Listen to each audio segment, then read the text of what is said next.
Strategic family therapy includes a range of different approaches, but most try to change the way family members communicate with each other. This clip demonstrates two techniques from the strategic approach. The first, reframing, is where the family meaning of a behaviour is given a different meaning by placing it within a different context. So why is this helpful? Well, sometimes the way a family views a problem makes it very hard to change. Reframing might also be used to change that way of talking which labels someone as this or that, which in families can lead to scapegoating and blame.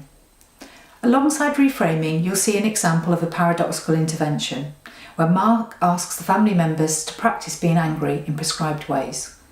The intention is that anger is reframed from a negative to a positive, and the context in which it is enacted is changed, i.e., family members must practice listening. In a collaborative context, such paradoxes need to be humorously introduced and suggested as an experiment. So thanks for coming back. I'd like to spend some of our session today just thinking about those times that we've talked about Joel being unhappy, being down, and then the different times when Joel seems to be kind of a bit of an angry teenager. Is that okay? Are you happy of spending a bit of time just talking about that? Yeah, why is it important? I'm glad you asked me that, Maria. I think it's important because if we can help Joel work out what it is that's going on for him, and you work out what it is that's going on for Joel, maybe all of you will be able to manage it differently. Does that make sense? Yeah? Is that okay? Is that okay? Okay, so Joel, you help me a little bit. Actually, let's ask Laura. Laura, if I ask you to think about your brother, think about the times when you know he's unhappy, and the times when you know he's just angry, like teenagers are, how much of the time is he one and how much of the time is he another? He's always angry. He's always angry. Is he? Is he always angry with you, or always angry with everybody? Always angry with me. He Is yells he? at me to get out of his room, and when I want him to help me with my iPad, he says no. Really? Okay, right. Okay. Is that right? I guess. I Okay. never really Okay. think about it too much. Right. So, help me think about it now, Joel. So, do you think you show more of your anger to different people in the family, and do you think you show your unhappiness to different people in the family? Well, yeah. I mean, when you put it like that, it's probably. I mean, different people. Sort of. Well, they're different people. So. Right. Okay. Okay. Okay. Who do you show your unhappiness to the most? I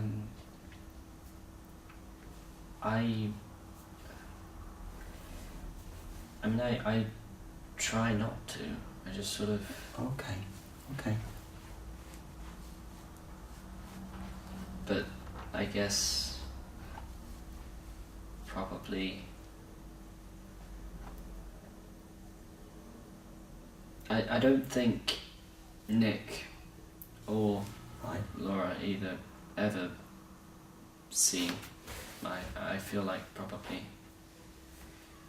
Mum is the one that sees me unhappy. Okay.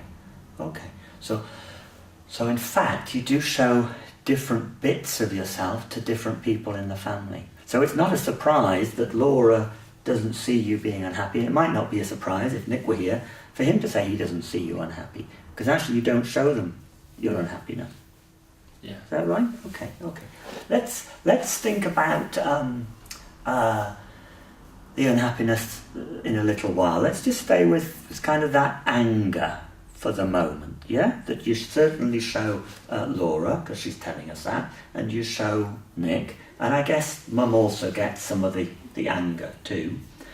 Is it anger, well, how would we describe that anger? Are there different kinds of anger that you show different people?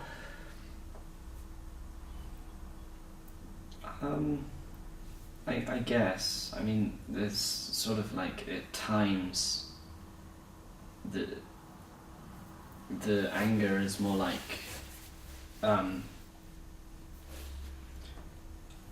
sort of I need you sort of Okay. anger. But Right. and then there are other times when it's sort of, you know, get out my life type.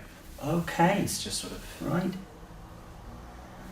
but I mean, it's just different versions of anger. Right, that is really important, Joel. Do you mind if I just write that up on the board? Because that's really... So you're saying there are two kinds of anger, okay? There's... what were the words that you used? Get out of my life. Okay. Get out of my life. So there's that kind of anger. And what was the other sort? I need you. I need you. Okay. So they're all kinds of anger. Maria, is that your experience? I think, well, I think now, according to what I've heard from Joel, you know, when I come back from work, tired and need to cook and do stuff, and when he's angry, I just, it seems like gets out of my life anger. Okay. But okay. it can be I need you anger. Okay. Right. But I don't recognize it. I can't. Okay. I don't see the difference. I only see the other sort. Just the Wow. get out of my life kind of anger. That's really so it's not just the anger, it's what people recognise, isn't it? Yeah? And sometimes they recognise something that it isn't. Did you follow this, Laura? Because this is really interesting. What your brother's saying is sometimes people think he's angry and it's one sort, but it's another sort. Is it like you? Sometimes do people think you're being angry when you're saying, I actually want your help? Not really. Not really. So if you think about when... Go on, Maria. I think it is actually. Sometimes I think I may think she's just annoyed because she didn't get what she wanted, but it could be actually calling for help or attention. So did you hear that? Your mum's saying that sometimes she thinks you're angry because you don't get your own way, but she's saying so maybe when you're angry like that, you're actually asking for help. Can you understand that? That's quite complicated, isn't it? Yeah, I guess. Yeah? Are there times when you want someone to listen to you? Well, it's a bit like this. I come home from school and Yeah. I want to talk about when Cindy, my best friend, stopped talking to me. Right. All Mum does is get on with tea, so then I slam the door and she yells at me. Okay, so it is it's very much like what your brother is saying then. Sometimes you're wanting people to listen to you and they don't listen to you, and that's what makes you angry. Is that right? Yes. How about that one, Joel? So what your sister is saying is it's not just that you give different anger messages to people, but also sometimes the anger is a way of trying to communicate with them. Mm. Yeah? Yeah. Does that make sense? Yeah. Okay. So we've got you. We're sitting over here. There's 3 members of your family. Nick's going to come next time. Who's most likely to pick up the message that you give that I need you? Well, I mean, I would feel that it would probably be Mum, because we spent so much time together. Right. Okay. And does Nick misunderstand the anger and see it as get out of my life when it's something different?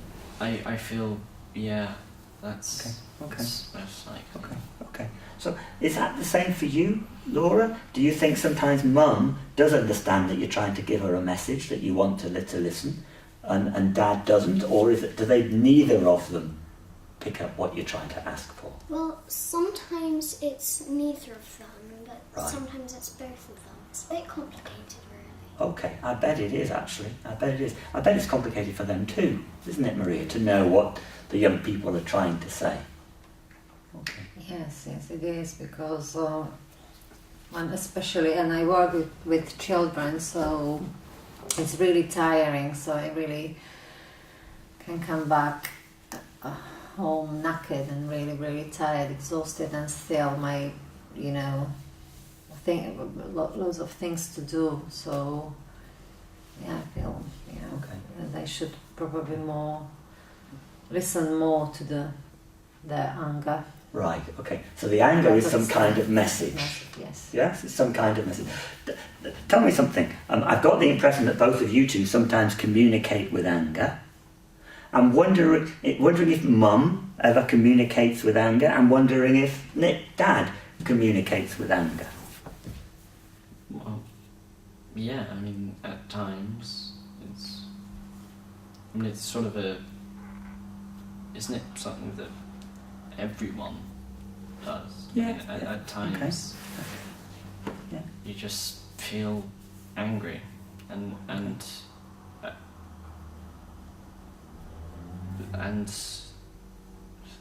mean, I can't think of any specific examples right now, but I know there have been times, quite often, where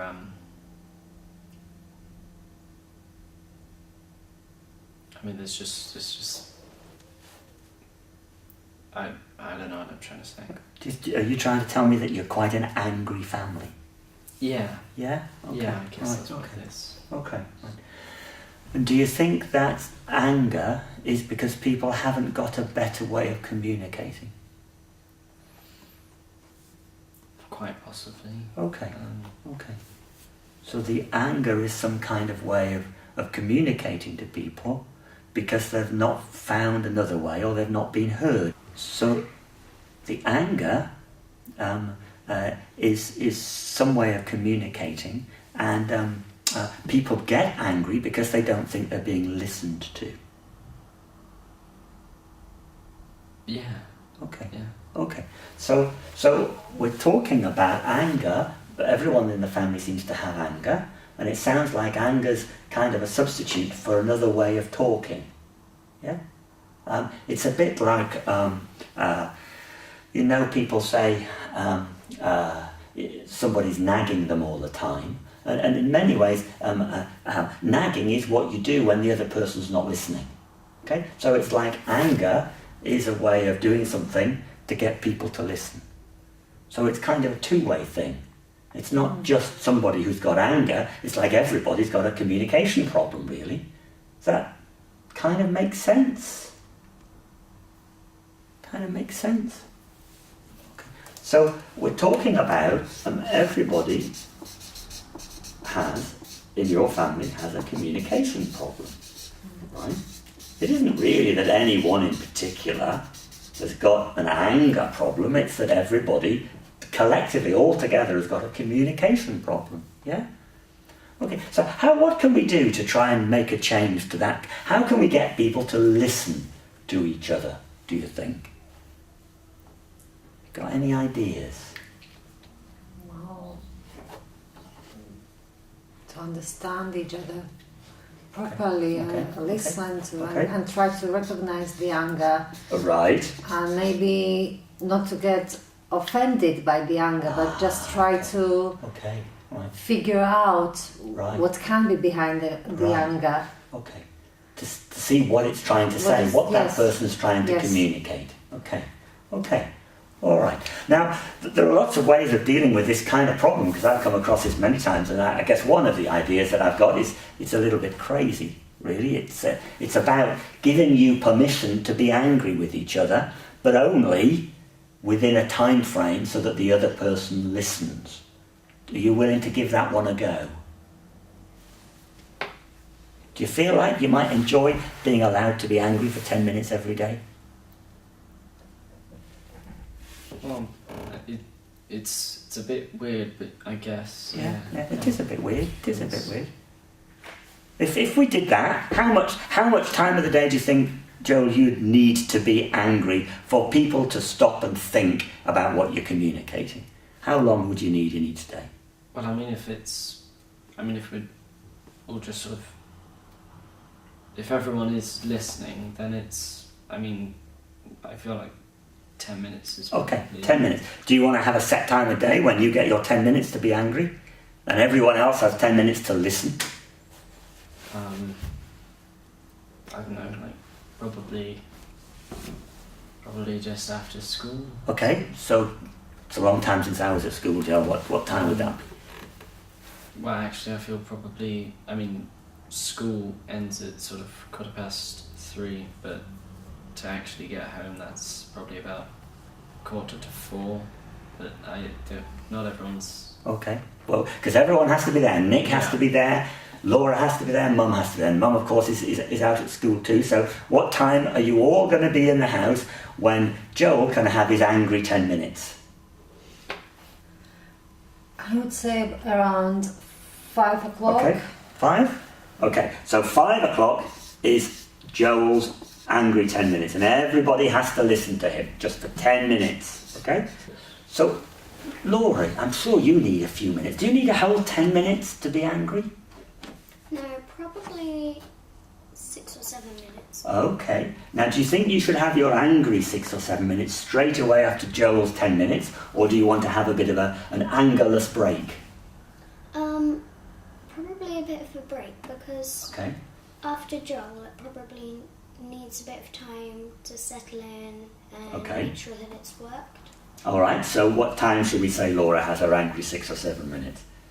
Maybe about 20 past. 20 past, so 5:20.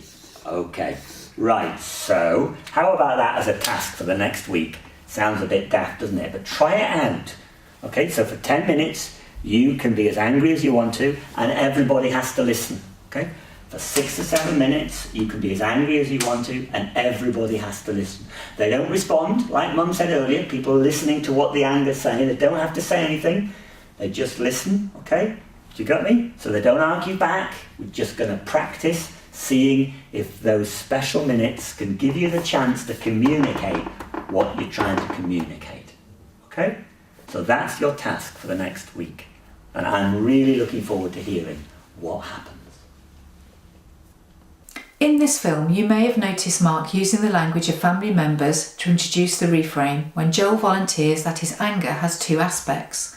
This allows Mark to define anger as a form of communication, so that the family does not have an anger problem, but more of a communication problem. This is much easier to solve than the former.